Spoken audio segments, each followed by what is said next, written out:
Money, money, okay, hey, I hate you, bye-bye, right? If you're thinking that sounds exactly like the totally chaotic, unscripted babble of a playground, well, you are absolutely spot on.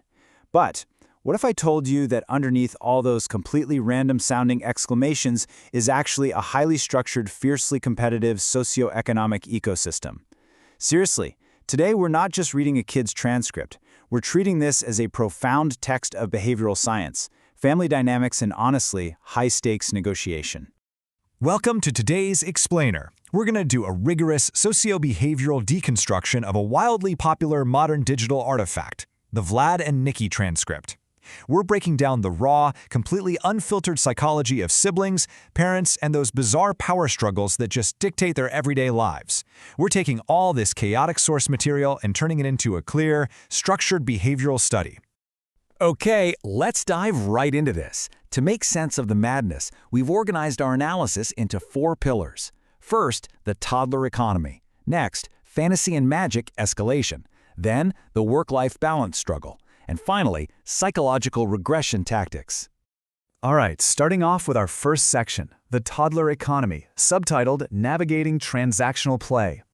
So, right away we hit this absolutely critical concept, transactional play. You read through the transcript and you constantly hear shouts of yay, yummy, and thank you. But listen, this is not just spontaneous joy. No way. What we are actually looking at is a heavily negotiated barter system. Basically, in this ecosystem, nothing is done for free. Things like domestic chores, room cleaning, basic hygienic compliance, they're exchanged exclusively for high-value currency. And in the toddler economy, that currency is unequivocally candy.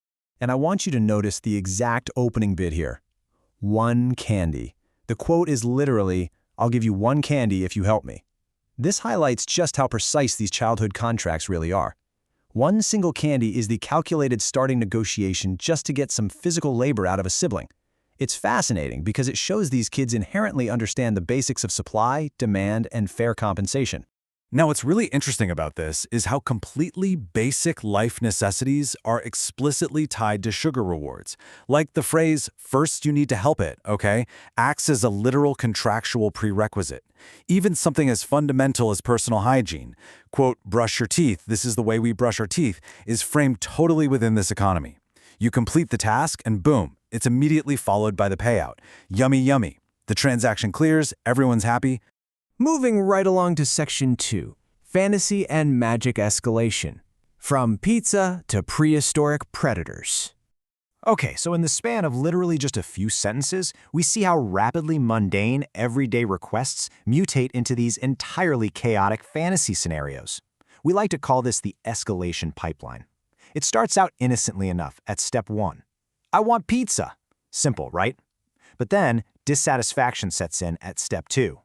The pizza is either too small or gross. So, what's the logical next demand? Naturally, I want real dino, as in a real dinosaur. Which then leads directly to step 3, sheer unadulterated terror as they are forced to run from the very magic they just summoned. I mean, just listen to this direct quote. I want real dino.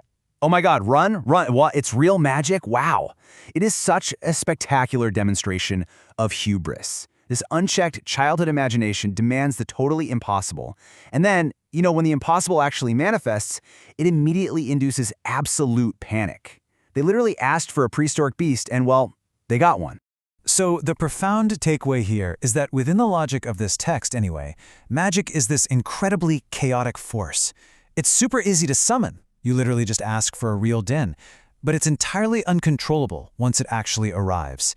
It's honestly a perfect metaphor for granting extreme childhood wishes. It almost always ends in someone yelling, "Run, run." Let's shift our focus a bit to Section 3, the work-life balance struggle, assistance, playtime, and resentment.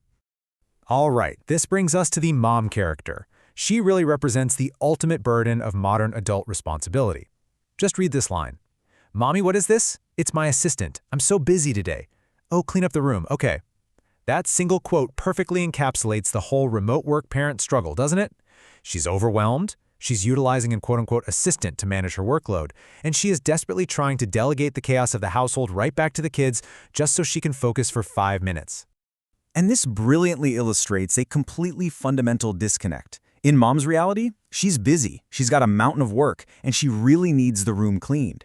But over in the kids' reality, they just want to play. And any delay to that instant gratification is immediately met with the accusation that it's not fair.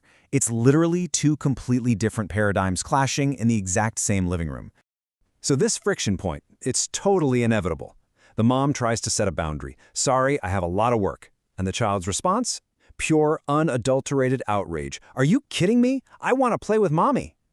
The kids completely, absolutely refuse to accept that adult responsibilities could ever supersede their desire for immediate playtime. Which brings us to the climax of our behavioral study. Section 4, Psychological Regression Tactics, or the Retreat to Infancy. Now, when confronted with totally undesirable adult demands, things like cleaning up or eating healthy food, these children actually employ a radical defense mechanism. They literally announce their own psychological regression. Quote, "Hello, I'm baby Rad. I'm baby Nikita. I want to be a baby." They're actively attempting to just shed their older, responsible identities so they can grab that sweet immunity society grants to infants. And this builds right into our primary conflict matrix. The absolute core battleground for maturity in this transcript is defined by one thing and one thing only: broccoli. If you eat broccoli, your status is good boy or big boy. If you demand baby food or milk, your status is baby. Dietary intake is literally the ultimate metric of psychological age here.